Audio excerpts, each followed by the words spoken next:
Согласно преданиям, предки башкир пришли на Южный Урал, следуя за вожаком волчьей стаи.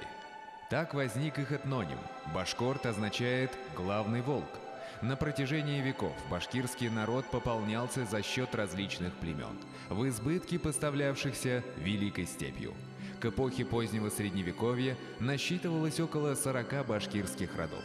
Они были рассеяны по территории всей исторической Башкирии, от Камы до Тобола. В нашем фильме мы расскажем об одном из них.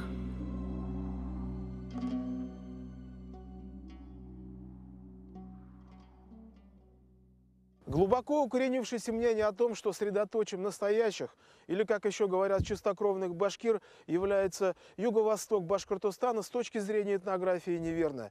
Запад нашей республики сыграл в этногенезе башкирского народа не менее важную роль, чем ее юго-восток. И тому примером история башкирского рода Канлы. Башкиры рода Канглы ныне проживают на территории Буздякского, Туймазинского, Белебеевского, Благоварского, Бирского, Мишкинского и Кушнаренковского районов Башкортостана.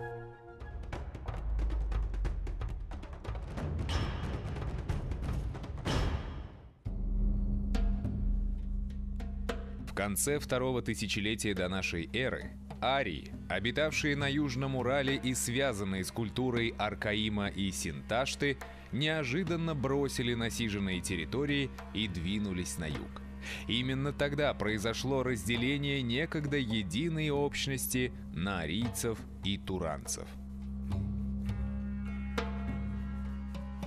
Арийцы и туранцы, Иран и Туран – два этногеографических антипода восточной традиции. Иран – это страна цивилизованных земледельцев. Туран – обиталище варваров-кочевников, угрожающих Ирану катастрофическими нашествиями. Название Иран происходит от формы Ариана, то есть «страна ариев». Название Туран означает «страна туров».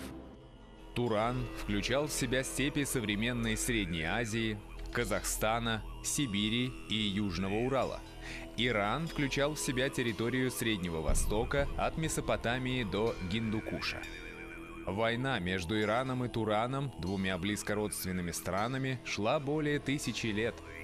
В Авесте, священной книге ариев, рассказывается, что туранский царь Афросиаб на какое-то время захватывает власть в Иране. Персидский шах Кир Великий совершает ответный удар. В VI веке до нашей эры он вторгается в Туран, но его предприятие заканчивается плачевно. Царица туранского племени массагетов Тамирис наносит ему сокрушительное поражение. А его отрубленную голову со словами «насыться кровью, которой ты жаждал», бросают в бурдюк, наполненный кровью.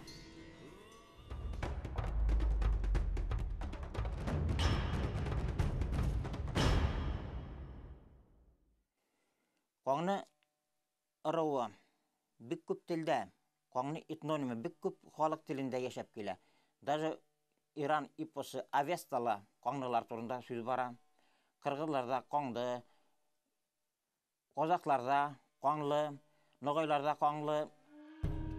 Благая Ардвисура, такую дай удачу, чтоб воинов арийских я поражал бы 100 в Кангхе Пресвятой. Так описывается в Авесте молитва богини водной стихии Ардвисуре туранского воина Ваэсаки.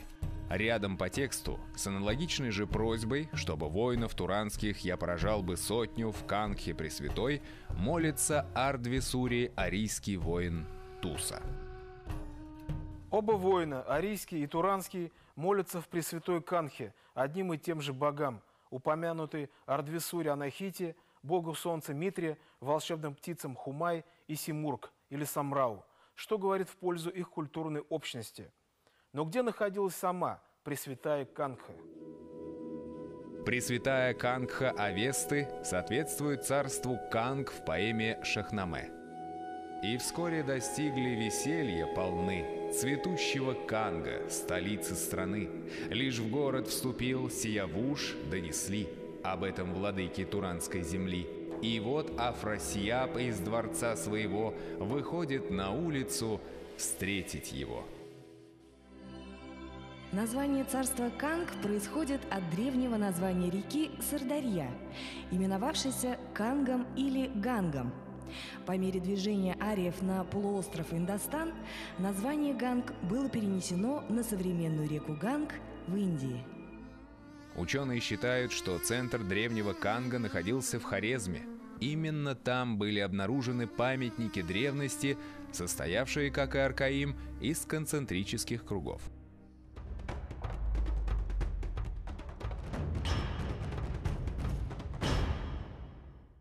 Первые достоверные источники о государстве Канг мы находим в китайских источниках. На языке жителей Срединной империи оно называлось Кангюй. Восточными соседями Кангюя были хунны и китайцы. Именно взаимоотношения внутри этого треугольника и составляли суть политики в Центральной Азии. Если между Кангюем и державой хуннов, как правило, сохранялись дружественные отношения, то их враждебное отношение к Китаю было единодушным. Государство Кангюй существовало со II века до нашей эры, до IV века нашей эры. Население в основном являлось ираноязычным, но примерно с середины 2-го тысячелетия начинается активная тюркизация. В середине 1 века до нашей эры в державе хуннов разразился внутриполитический кризис, и она признала над собой власть Китая. Однако Кангюй, несмотря ни на что, продолжал сохранять независимость.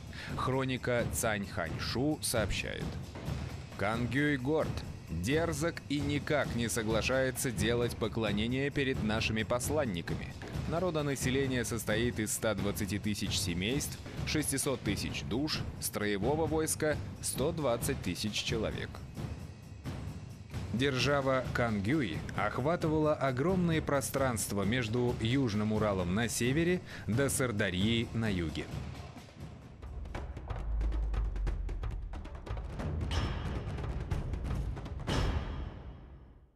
Долгое соседство с державой хуннов и другими тюркскими государствами не могли не оказать влияния на язык жителей царства Канг. Ираноязычные кангары, как себя называли жители названного государства, вскоре перешли на тюркский язык и совершенно отюречились в культурном отношении. В VI веке на просторах Центральной Азии и Восточной Европы возникает мировая держава тюркский каганат. Владение Канг входит в его состав. Древний тюркский памятник в честь принца Кюльтигина рассказывает: «Так на восток уйдя за Кадыркан, в степях мы тюркский свой народ старались расселить, а также на закат Кангу-Тарбану вплоть мы тюркский свой народ старались поселить». Упомянутый в источнике Кангу-Тарбан и есть искомый Канг. Переселившиеся туда тюрки объединились с кангарами и стали именоваться Баджанак, то есть свояки, или, говоря по-русски, печенек. Сырдарьяда коңныларның төпләнеп калган урыннары. Аларны онда ни өчендер коңнылар дип. Коңны сүзе благородный дигән сүз икән. Коңнылар Сырдарья буенда бежәнәкләр белән, печенекләр белән бергә яшәгән халыклар. Шуңа күрә күп вакытта коңныларны печенекләрнең бер ырыуы гына дип караганнар, печенек халыкларына караган дип. Должно знать, что починакиты называются также кангар, но не все, а народ 3 фем, то есть родов, как более мужественные и благородные, чем прочие, ибо это и означает прозвище Кангар. Константин Багрянародный об управлении империей, X век. Население Кангюя постепенно входит в состав агузо-печенежских племен. В конце IX века в степи разразилась война между 2 коалициями тюркских племен, одна из которых состояла из печенегов, башкир и наукердов, а другая из агузов, карлуков и кимаков. Победили последние. Печенегам и башкирам пришлось отступить на запад. Теснимые врагами, они обрушиваются на Русь, Болгарию и Византийскую империю. Печенеги около 150 лет были проклятием Причерноморья и Балкан. В византийской дипломатии, следуя заветам императора Константина Багрянародного, использовала союз с ними для борьбы с русами, болгарами и венграми. Считается, что именно по наущению греков печенеги убили русского князя Святослава. В 932 году, как пишет арабский историк Аль-Масуди, 4 племени турок – Баджнак, Баджгурт, Наукерда и Яджни – вторглись в пределы Византии. Император Роман I выслал против них 70-тысячное войско, но оно было на голову разбито. После чего тюрки штурмом захватили город Валандар.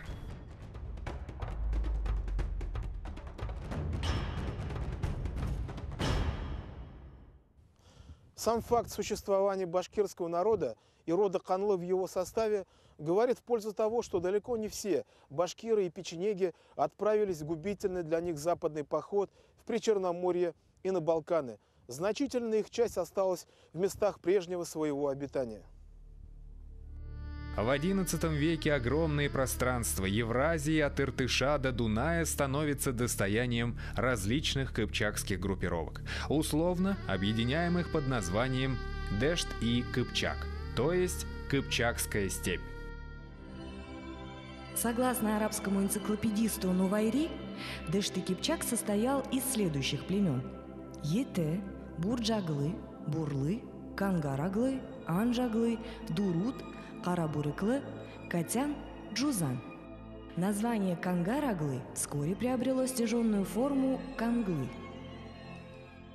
Как следует из списка, кангары также входят в состав Дешт и Кыпчак, образовав отдельные владения. На реке Иргиз находилась их столица – город Канглы-Кент. В XIII веке на долю народа Канглы выпадает новое бедствие. Монголы, пройдя огнем и мечом по их земле, полностью разоряют страну. Сами канглинцы, те, кто уцелел в ходе резни, рассеиваются в разные стороны.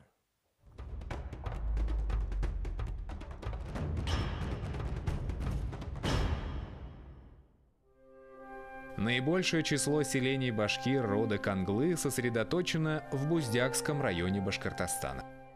Буздяк – это родина старшины Калнинской волости Буздяка Ишимбетова. В архивных документах под 1738 годом упоминается башкир-вотчинник Буздяк Ишимбетов, участвовавший в припуске на свою землю башкир Енейской волости, которые проживали на востоке современного Татарстана. Перед нами село Канлы-Туркеево, что находится в Буздякском районе Башкортостана. Это коренное поселение башкира рода Канлы, в названии которого отразился их древний этноним. Село Канлы-Туркей существовало, по крайней мере, в середине 17 века. Тогда оно называлось просто Канлы. Вторая часть названия появилась в первой половине 18 века, когда в ауле проживал знатный башкир-канлинец Туркей Балгазин. Türkey babay balalarına aytken şu ütkümleniga. Mening isimde qo'shig'iz avulga degan. Türkey isimi qo'shig'iz abizing uru qo'ngni degan. Buna qo'ngni Türkey bo'lib sotlanır. Mening vasiyatim sizga shul degan. В прошлом ШЖР выполняли функцию юридического документа, подтверждающего права башкир на землю. Вести свою генеалогию от родоначальника означало быть землевладельцем. Сегодня составление ШЖР значит быть причастным к многовековой истории своего рода, помнить о своем происхождении. Buna o'zlarining nasiline shajarat tuziy boshlaganlar. Onu birinchisi bo'lib mana miras degan kishi 1578-yilni boshlagan tuziy. Shajara saqlangan benim ota bobolardan. Menga otayım qoldirdi. Shajara bizda 3 turli. Tavgi shajara g'arab tilinde. G'arab tilinde yozilganini otayım mening bolalar g'arabcha o'qiy bilmaydi deb rus harfine ko'chirgan. Onu bar onun iş. Şundan rus harfine ko'chirgach men hozir oldim da endi men qoldirib ketdi otayım. Mana o'g'lim Sinop barahın. После подавления башкирского восстания 1735-1740-х годов Канлинская волость становится объектом активной колонизации со стороны темниковских мурз. Темниковские мурзы именовались по названию города Темников, который ныне находится на территории Мордовии. В Башкирии они известны под субэтническим термином «туман». Темниковские, Касимовские, Алатырские мурзы были активными проводниками завоевательной политики России. Они участвовали во взятии Казани на стороне войск Ивана Грозного. В глазах мусульман они были предателями и ренегатами.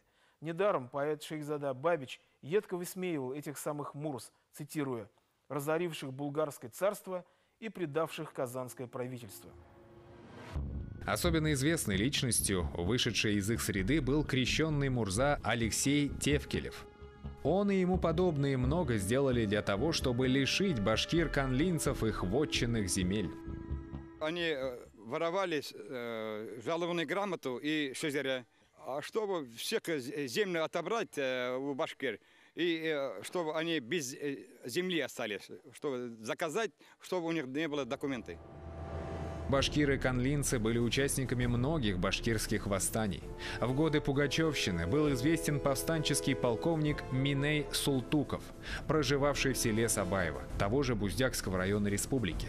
Совместно с другим пугачевским предводителем Каранаем Муратовым они ведут боевые действия под Сарапулом, Каракулино и Мензелинском.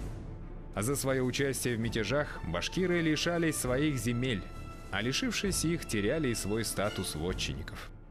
Все они были участниками башкирского восстания. Кто раньше участвовал в башкирских восстаниях, их всех лишали башкирское сословие. Как башкирт. Перевели на теперь сословие. 1735 елларда Осабах хукум безнең каңнарлардан ол максада буллар. Главным защитником земельных прав башкирского народа в Первой, Второй и Третьей государственных думах был Шах Айдар Сыртланов, требовавший возвращения башкирских земель их законным владельцам. Шах Айдар Шагимарданович Сыртланов, правнук башкира-вотчинника Канлинской волости Сыртлана Айткулова, сын Есаула Шагимардана Сыртланова, начальника 12-го кантона башкирского войска. Он был уроженцем аула Шланлыкуль Буздякского района республики. Его земляки сегодня вряд ли помнят о нем, а его потомки, по всей вероятности, не подозревают о своем башкирском происхождении.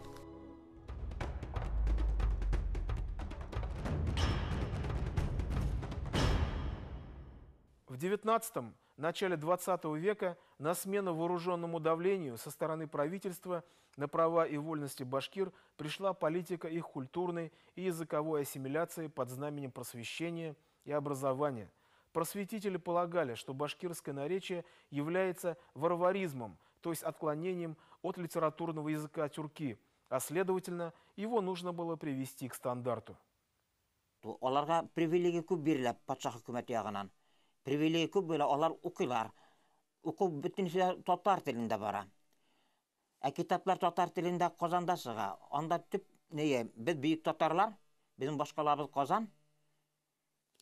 Башкортларны шунга сукмау шуннан килеп чыга. Башкорт икәнсең, син уже алар арасында кем халык килеп чыга. Син бөек татар түгел. Менә мин Бурсык дигән авылда бер Җәлил дигән егет белән нитәем. Егет дисәм, пенсионер инде. Упомянутый аул Бурсык – это деревня Барсукова Шаранского района республики. Син мине кем дип беләсең дә, насыйп буенча, нәсел буенча, татарча сөйләшәң бит. Юк, мин башкортлар ди, без Бурсык авылында гел башкортлар инек ди. Безне татарча укыта башлаганнар ди, татарлар килеп тулгасын. Безне көчләп, кыйнап укыталар ди, башкорт дип кемсетү, без шуңа татарча әйтте, безнең балалар уже татарчаны үзләрен татар дип язалар ди. Менә шул башкорт авылларында шул. К сожалению, ввиду векового давления на башкирскую культуру и язык, сегодня далеко не все представители рода Канглы, в отличие от жителей Канлы-Туркеева, верно представляют свое этническое происхождение. Укыту аркасында безнең тел югалган. Халык үзен башкорт дип йөртмәй. нәселен тикшере башлагач кына башкорт икәнен беләләр. Шул мәктәп аркылы кергән тел аркылы үзләрен татар дип йөртәләр. Фактически татарлар монда бик әз. Миллионнан артык халык калган туган телсез. Моны үз башкортның әдәби телен алып бара оештырганда искә алынмаган. Уроженец аула Сабай Буздякского района республики Фаниль Ямгуддинович Шарипов в полной мере знает проблему этнической идентичности своих земляков. В преданиях некоторых семей сохранились воспоминания о переселении их предков со стороны Казани. Башкортлар основной, аның урамы бар. Шуннан икенче тирет халык татарлар. Шушы татар малайлары әймен башкорт кызларына өйләнәләр. Башкорт кызлары татар малайларына кияүгә чыгалар. Менә безнең инәй шулай диде. Менә минем инәем башкорт кызы. Ул Хурайда уйнайдыр, Хубызда уйнайдыр, Бипта җибәрәдер, мәхрүм кай. Однако, как свидетельствуют документы, это далеко не так. За фактом переселения со стороны Казани не обязательно следует татарское происхождение переселенцев. Bizning Sabay oğlu beytinde başta atılgan üydeş deyip, o da gayet 1200 yılına barlıkka kilgen. Tipler yağı Esen Batır barlıkka getirgen, bu kırı yılan Başkırtı. Köp kişi bit anlamay oruna. Bütün siz ete min Kazan yağına deyip. Bizim jirlerimiz, başka jirleri Alabuğa yağına kadar bulgan. Kazan yağından şu mincele yağından boylar, biler, yeneyler hem başkırtılar kirgen. Şunun için mında halk ona bitirmeyi, uz ona yuvalgan. Будучи ярким публицистом и писателем, Фаниль Шарипов в течение многих лет занимался исследованием истории своей малой родины, своего рода Канглы, а также жизни и деятельности выдающегося государственного деятеля Мулаяна Халикова, уроженца аула Актау, который продолжил дело строительства Башкирской республики после ухода Ахмед Заки Валиди из Башкортостана. Ну, özüm rudaşlarga şul dep atayım. Imkinesakta mana bizning kiles yılga Buzdak rayonunda biz siyas o'tkazakmiz. Qonli irvining. Qonlining jamiyati uyushdi albatta. Shunda men o'zim karta tutirib, karta ishlab, qo'yda yashaylar. Shajarlarning ularning iski olib, ularga o'nattirga televendi. Har bir millat, tatarmi, boshqirtmi, o'zining urug'ini bilga tegish. Urug'ini bilsa, onun ona bo'la, o'zining ota-bobolarına to'g'ri bo'la. Şunun için bu yakta tüp halk, kanlı ırv yaşay. Башкирский род Канлы дал Башкортостану много общественных и государственных деятелей. Среди них пугачевский полковник Миней Султуков, депутат Государственной Думы Российской империи Шах Айдар Сыртланов, поэт и секретарь башкирского правительства Шейхзада Бабич, председатель Совета народных комиссаров БССР Мулаян Халиков, первые секретари башкирского обкома КПСС Зия Нуриев и Медхат Шакиров. Коренным поселением башкир рода Канлы относятся райцентр Буздяк, Старые Богады, Кубяк, Сабай, Идяшбаш, Тавлар, Новый Тавлар, Старый и Новый Шигай, Шигай-Кульбаш, Устюба, Шланлыкуль, Урзайбаш, Якуб, Канлы-Туркей, Сабанай, Старый и Новый Актау, Уран, Хазиман, Тугай, Таллыкуль, Урняк, Кыска-Елга, Каранай, Клятаяк и другие. Башкиры рода Канглы также населяют селения Акбасар, Ирек, Метевбаш, Чулпан, Тузлукуш, Ташкичу Белебеевского района. Старо- и Новообзаново, Агарды, Дюсмет, Кузей, Старый и Новый Сынташ, Янышево, Санны Благоварского района. Тюбкильды, Ермухамед, Бикмет, Туктагул, Нугуш, Кандрыкуль, Кандры-Кутуй, Урмикей, Чукады-Тамак Туймазинского района. Ахметова, Тукмаклы, Якуб, Саид, Мавлют, Бакай, Карача-Елга, Канлы Кушнаренковского района. В Бирском районе села Верхний и Нижний Лачентау, в Мишкинском – Кигазы-Тамак, Большие и Малые Шады. Еще в 17 веке часть населения Канлинской волости поселилась возле озера Шамшаддин, что находится в нескольких километрах от Бирска и ошибочно именуется Шамсуддин, и образовали отдельную Шамшаддинскую волость. Слово «Шамшаддин» в переводе с персидского языка означает «солнечный край». Позднее башкирам-шамшадинцам пришлось отдать свою землю бирскому священнику Дмитрию Сергееву в оброчное владение, а самим переселиться ниже по течению реки Белой. На новом месте образуются такие их поселения, как Аканеево, Баишево, Гулюково, Москово, Урман-Асты, Сабанаево, Старо- и Новоуртаево, расположенные в Дюртюлинском районе Республики Башкортостан. В последнем селе родился народный артист Башкирской АССР, актер и певец Фидан Гафаров. Известная русская пословица гласит, что написано пером, то не вырубишь топором. Архивные документы не оставляют сомнений относительно происхождения жителей вышеназванных селений. Но документы документами, а самосознание – это дело личное. То, что вытравливалось десятилетиями, не может взойти буйными всходами в одночасье. Но ростки исторической памяти уже пробиваются сквозь толщу беспамятства из могил наших предков, и, следовательно, восстанавливается живая связь времен.